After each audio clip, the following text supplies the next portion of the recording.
Assalamualaikum warahmatullahi wabarakatuh. Selamat pagi semuanya. Alhamdulillah hari ini kita ketemu lagi di mata kuliah Bahan Bangunan 2. Kalau pertemuan-pertemuan kemarin itu kita sudah membahas tentang agregat dan water. Hari ini kita masuk di bab baru, yaitu bab admixture. Nah, untuk bab ini itu yang akan kita pelajari tidak terlalu banyak. Jadi yang pertama itu adalah pendahuluan, kedua adalah jenis-jenis admixture, terus yang ketiga adalah pemakaian admixture dalam campuran beton. Nah, admixture sendiri itu adalah bahan atau material selain air, semen, dan agregat yang kita tambahkan ke dalam beton atau mortar sebelum atau selama proses pencampuran pembuatan beton. Admixture sendiri itu juga disebutkan bahwa bahan atau zat kimia yang kita tambahkan di awal proses pencampuran beton atau pada saat beton diaduk untuk mendapatkan suatu tujuan tertentu. Jadi admixture itu merupakan suatu bahan tambahan yang kita tambahkan ke dalam campuran beton kita. Nah, admixture sendiri itu digunakan untuk memodifikasi sifat dan karakteristik daripada beton. Tujuan penggunaan admixture itu biasanya pada beton segar atau pada beton untuk grouting. Itu yang pertama adalah dia berfungsi untuk memperbaiki workability daripada beton. Terus yang kedua, dia mengatur faktor air semen pada beton segar, mengurangi penggunaan semen, mencegah terjadinya segregasi dan bleeding. Jadi diingat, segregasi itu adalah pemisahan antara agregat kasar dari campuran adukan akibat campuran yang kelecakannya kurang. Sedangkan kalau bleeding itu adalah mix water yang naik ke permukaan beton sesaat setelah beton selesai kita cor dan partikel agregat kasar turun ke bawah atau ke dasar. Terus ada juga yang namanya adalah dia berfungsi atau tujuannya untuk mengatur waktu pengikatan adukan beton. Terus dia yang keenam itu meningkatkan kekuatan beton keras. Yang ketujuh, tujuannya adalah meningkatkan sifat kedap air pada beton keras. Dan yang kedelapan itu meningkatkan sifat tahan lama pada beton keras, termasuk tahan terhadap zat-zat kimia, tahan terhadap gesekan, dan lain-lain, dan beberapa tujuan penggunaan admixture yang lain. Nah, jenis admixture sendiri itu ada dua. Yang pertama, nanti admixture itu kita tambahkan pada saat pengadukan atau pada saat pengecoran. Bisa pada saat kita mengaduk atau bisa pada saat kita lagi mengecor beton tersebut. Nah, admixture sendiri itu kita bagi dua seperti yang saya bilang tadi. Yang pertama itu adalah bahan tambah mineral atau adiktif. Terus yang kedua itu adalah bahan tambah, ini tambah kimia atau chemical admixture. Untuk bahan tambah mineral atau adiktif itu kita tambahkan pada saat pengadukan. Nah, kalau ini bahan tambah mineral itu dia lebih banyak bersifat penyemenan, di mana dia akan berfungsi untuk memperbaiki kinerja daripada kekuatan beton. Nah, sedangkan kalau misalnya admixture sendiri itu bahan tambah admixture biasanya dimasukkan untuk mengubah perilaku beton pada saat pelaksanaan atau untuk meningkatkan kinerja beton pada saat pelaksanaannya. Jadi dia dua, mengubah perilaku beton dan meningkatkan kinerja beton, itu fungsi daripada admixture tersebut. Nah, sekarang coba yang kita bahas itu adalah jenis-jenis admixture berdasarkan daripada chemicalnya menurut ASTM C494. Itu dia dibagi atas beberapa tipe. Tipe yang pertama itu kita sebut dengan tipe A, water reducing admixture, atau biasa disebut dengan WRE. di mana dia akan berfungsi untuk mengurangi penggunaan air pengaduk untuk menghasilkan beton dengan konsistensi tertentu. Jadi WRA ini berfungsi untuk mengurangi penggunaan air pengaduk. Dia akan menghasilkan beton dengan konsistensi yang tertentu yang kita inginkan. Nah, dengan menggunakan jenis bahan tambah ini, itu akan dapat mencapai 3 hal. Hal yang pertama itu adalah hanya akan menambah atau meningkatkan workability. Jadi menambahkan WRE ke dalam beton dengan faktor air semen yang sama, itu akan mendapatkan beton dengan nilai SLAM yang tinggi, di mana kalau nilai SLAM tinggi kita akan mendapatkan beton segar, itu akan lebih mudah kita tuang, kita aduk, kemudian kita padatkan. Yang kedua, itu akan menambah kekuatan tekan beton, di mana dia akan mengurangi atau memperkecil faktor air semen. Jumlah air akan kita kurangi, tapi jumlah semennya akan tetap.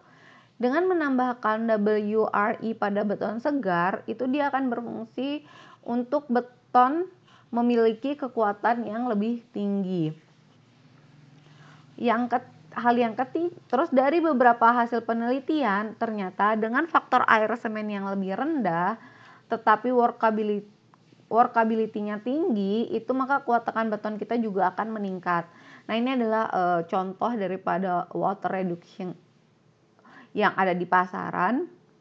Terus hal yang ketiga yang bisa kita dapatkan dengan menambahkan WRE ke dalam campuran beton kita adalah dia akan mengurangi biaya atau akan lebih ekonomis, di mana dengan menambahkan bahan tambah WRE dan mengurangi jumlah semen serta air, maka nanti beton yang memiliki workability sama dengan beton tanpa WRA itu memiliki kuat tekan yang sama dengan beton tanpa bahan tambahan water reducing.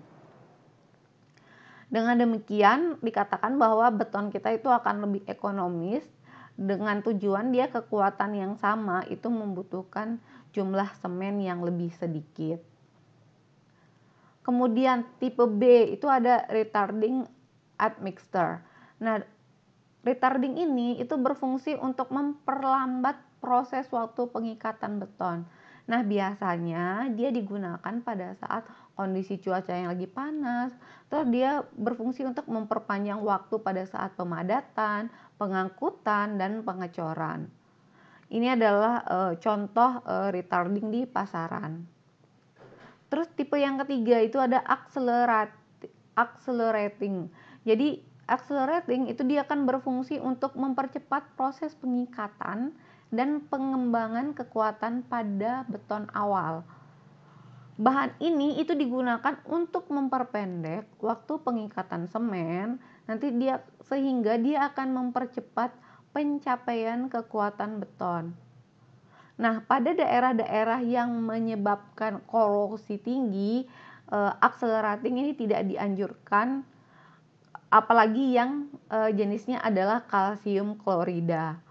Nah, jenis akselerator itu ada yang kalsium klorida, ada yang bromid, karbonat, dan silikat. Dosis maksimum yang bisa kita tambahkan pada beton itu sebesar 2% daripada berat semen sendiri. Ini adalah contoh daripada akselerator di pasaran. Kemudian ada yang tipe D. Tipe D itu adalah water reducing dan retarding. Jadi ini penggabungan dua, dia berfungsi ganda. Jadi dia punya fungsi water reducing dan dia punya fungsi retarding.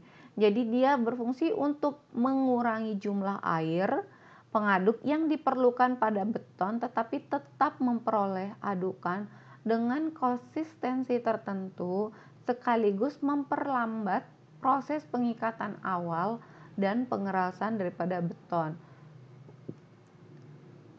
Dengan menambahkan bahan tipe D ke dalam beton, maka nanti kita bisa mengurangi jumlah semen sebanding dengan jumlah air yang kita kurangi. Bahannya itu biasanya dia berbentuk cair, di mana biasanya dalam perencanaan jumlah air pengaduk beton itu sama dengan berat admixture harus kita tambahkan sebagai berat air total pada beton. Jadi ini adalah contoh daripada water reduction dan retarding di pasaran. Kemudian ada tipe E. Tipe E ini juga water reducing dan accelerating. Nah, dia punya fungsi water reducing yaitu mengurangi air, dan dia punya fungsi accelerating. Jadi dia akan tetap memperoleh adukan dengan konsistensi tertentu, sekaligus dia akan mempercepat proses pengikatan awal dan pengerasan daripada beton. Beton yang ditambahkan dengan bahan tambah jenis ini itu akan menghasilkan beton dengan waktu pengikatan yang cepat serta kadar air yang rendah, tetapi dia workable atau workability-nya itu sangat baik.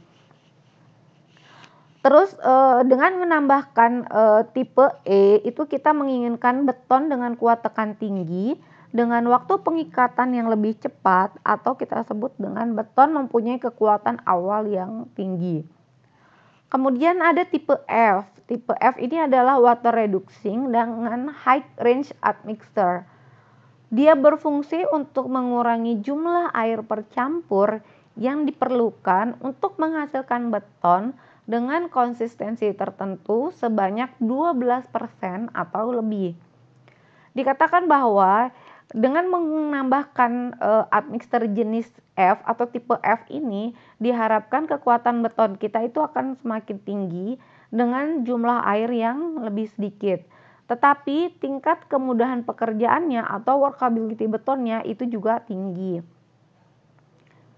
Tipe F itu juga merupakan bahan tambahan berupa super plasticizer, di mana dia merupakan kondensasi sulfat melamin formaldehyde dengan kandungan klorida itu sebesar 0,005%. Terus ada juga dia termasuk jenis sulfonat natalin formaldehyde dan modifikasi daripada lignosulfatfonat tanpa kandungan klorida. Jadi ini adalah jenis-jenis daripada water reducing dengan high range admixture. Nah, jenis tipe F ini itu dapat mengurangi jumlah air pada campuran beton dan meningkatkan selam beton sampai di 208 mm. Dosis yang dianjurkan itu adalah 1% sampai dengan 2% dari berat semen sendiri. Kemudian ada tipe G. Tipe G itu adalah water reducing dengan high range retarding admixture. Dikatakan bahwa jenis bahan tambahan ini itu berfungsi untuk mengurangi jumlah air pencampur yang kita perlukan untuk menghasilkan beton dengan konsistensi tertentu itu sebanyak 12% atau lebih, sekaligus dia juga berfungsi untuk menghambat peningkatan dan akan mengeraskan beton itu sendiri. Terus bahan tipe G ini itu merupakan gabungan daripada super plasticizer dengan memperlambat waktu daripada ikatan beton. Nah, biasanya dia digunakan apabila pekerjaan kita ruangnya cukup sempit karena keterbatasan sumber daya dan keterbatasan daripada ruang kerja. Selain tipe chemical, ada juga yang jenis bahan tambah mineral atau adiktif. Bahan tambah mineral itu dimaksudkan untuk meningkatkan kinerja kuat tekan beton dan lebih pada bersifat penyemenan. Nah, beton yang kekurangan butir halus atau kita sebut dengan beton kurus dalam agregat menjadi tidak kohesif dan mudah terjadinya bleeding. Nah, untuk mengatasi masalah ini biasanya kita menambahkan bahan tambah adiktif yang berbentuk butiran padat yang halus. Terus ada juga yang termasuk jenis adiktif itu adalah pozolan, fly ash, slag, dan juga silika foam. Jadi keuntungan kita menggunakan bahan tambahan mineral, tidak menggunakan chemical itu adalah yang pertama, dia berfungsi untuk memperbaiki workability beton, mengurangi panas hidrasi daripada beton, mengurangi biaya pekerjaan beton sendiri. Yang keempat, dia mempertinggi daya tahan terhadap serangan sulfat. Yang kelima, mempertinggi daya tahan terhadap serangan reaksi alkali silika. Kemudian selanjutnya, keuntungannya yaitu adalah dia menambah durabilitas daripada beton, terus meningkatkan kuat tekan beton, meningkatkan usia pakai beton. Fungsi yang selanjutnya itu keuntungannya adalah untuk mengurangi penyusutan beton dan membuat beton lebih kedap air. Porositas dan daya serap air pada beton itu sangat rendah. Terus selain dua bahan tadi yang chemical admixture sama mineral, itu ada juga jenis bahan tambahan lain. Nah, jenis bahan tambahan lain itu yang biasa dipakai itu ada yang namanya adalah bahan pembentuk gelembung udara atau kita kenal dengan air entraining agent atau AAE. Nah, ada dua jenis AAE yaitu jenis deterjen dan bukan deterjen. Nah, yang untuk jenis deterjen itu adalah air entraining agent yang merupakan zat aktif terhadap permukaan, itu merupakan zat organik sebagai bahan baku pembuatan sabun. Jadi karena dia bahan baku pembuatan sabun, berarti dia automatically bersifat berbusa. Nah, gelembung-gelembung daripada busa ini itu nanti dia akan berada di antara butiran-butiran semen. Kalau misalnya kita menambahkan bahan tambahan jenis deterjen ini, nah dan dia nanti agregat gelembung-gelembung ini itu dia akan berfungsi sebagai bola pelincir sehingga nanti adukan beton menjadi lebih mudah untuk diaduk. Selanjutnya penambahan EAE ini membuat beton mempunyai sifat penyusutan yang kecil dan membuat beton lebih kedap air. Nah, bahan yang biasa digunakan untuk membuat EAE ini adalah damarvinsol. Terus yang merupakan senyawa asam ebit atau ebit oksid atau biasanya kita sebut dengan soda api.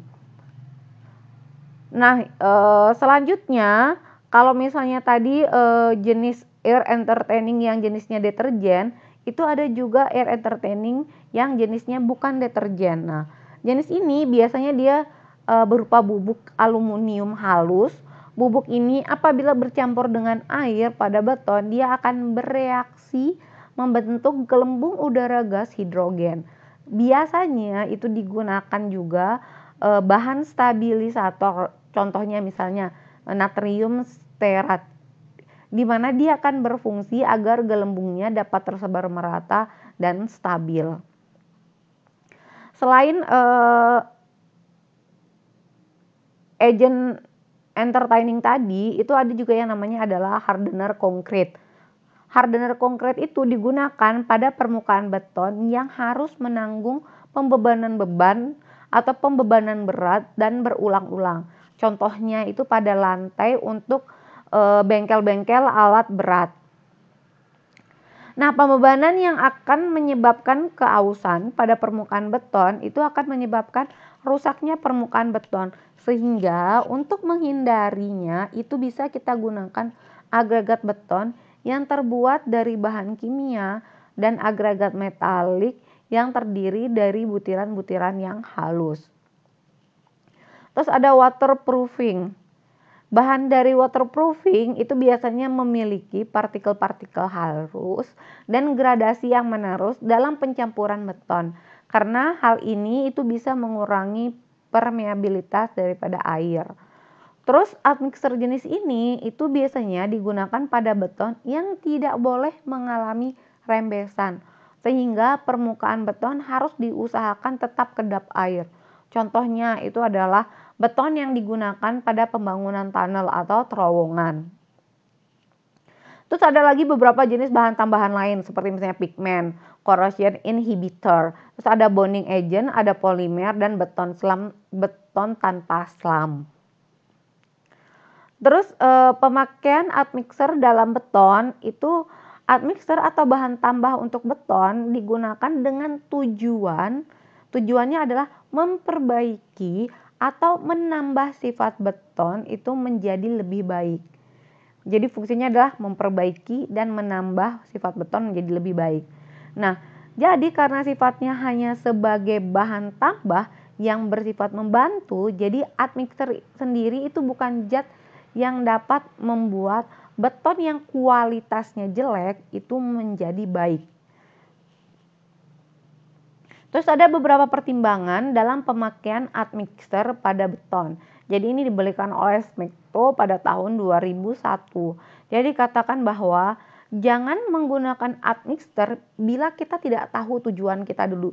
Jadi kalau kita sudah tahu misalnya, oh saya mau melaksanakan proyek A, saya terus mau membuat campuran beton, tapi saya mau dia workability beton saya bagus, tapi dengan jumlah air yang sedikit, maka bahan tambahan mineral apa yang harus saya gunakan.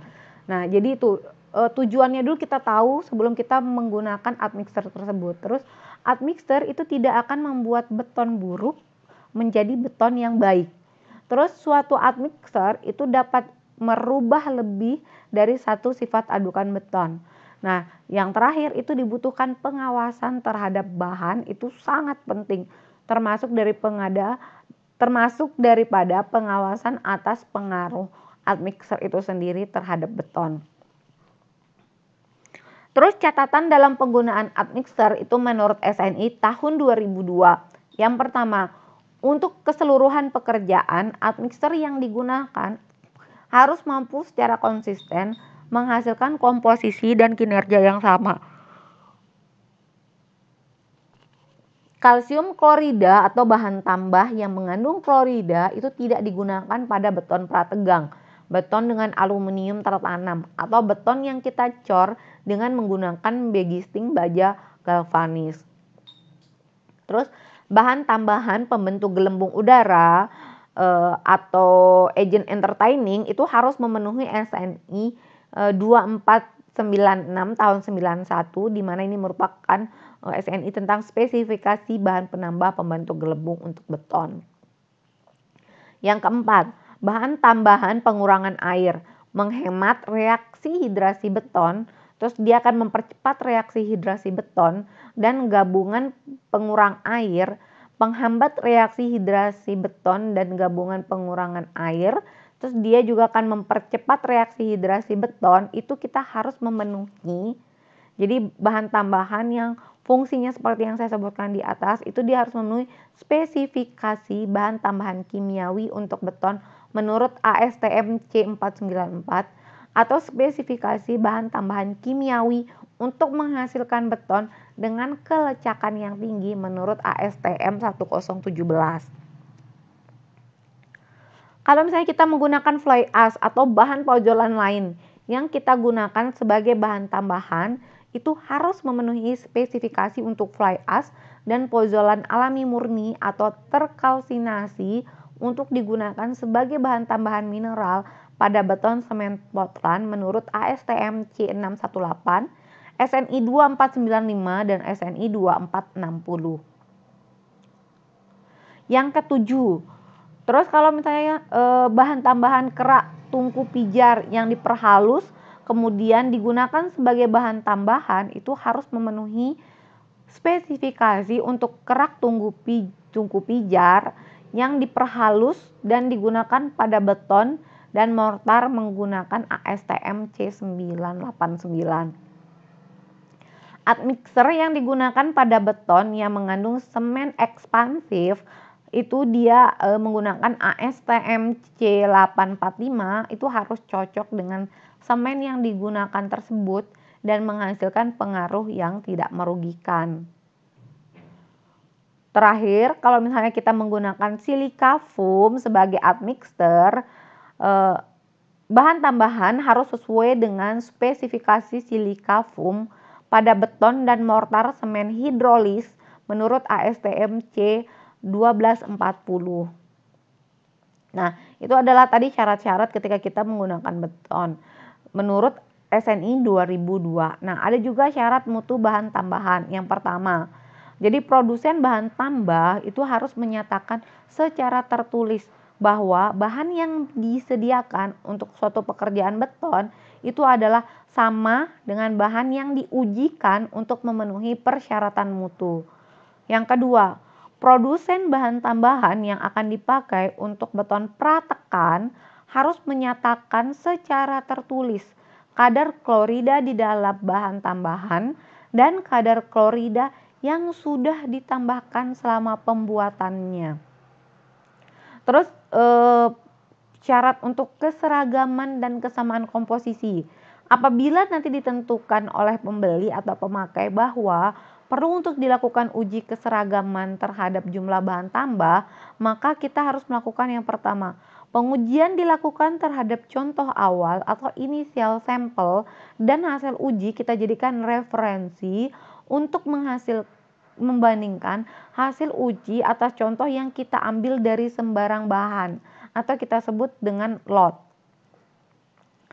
Analisis infrared, kalau ada analisis infrared, menggunakan hasil spekta absorb itu sejauh mungkin itu harus sama antara contoh awal dengan contoh dari suatu slot atau sembarang contoh yang kita ambil.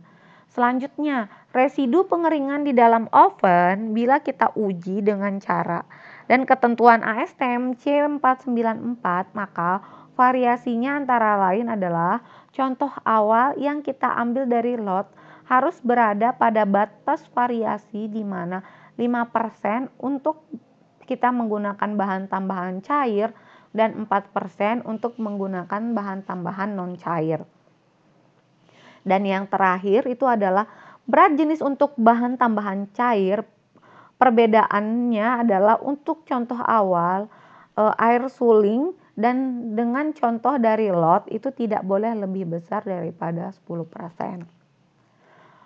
Mungkin sekian materi kita hari ini. Sampai ketemu di materi selanjutnya. Kalau ada kesalahan itu murni dari saya mohon maaf. Wabillahi taufiq wal hidayah. Wassalamualaikum warahmatullahi wabarakatuh. Selamat pagi semuanya dan tetap semangat belajar.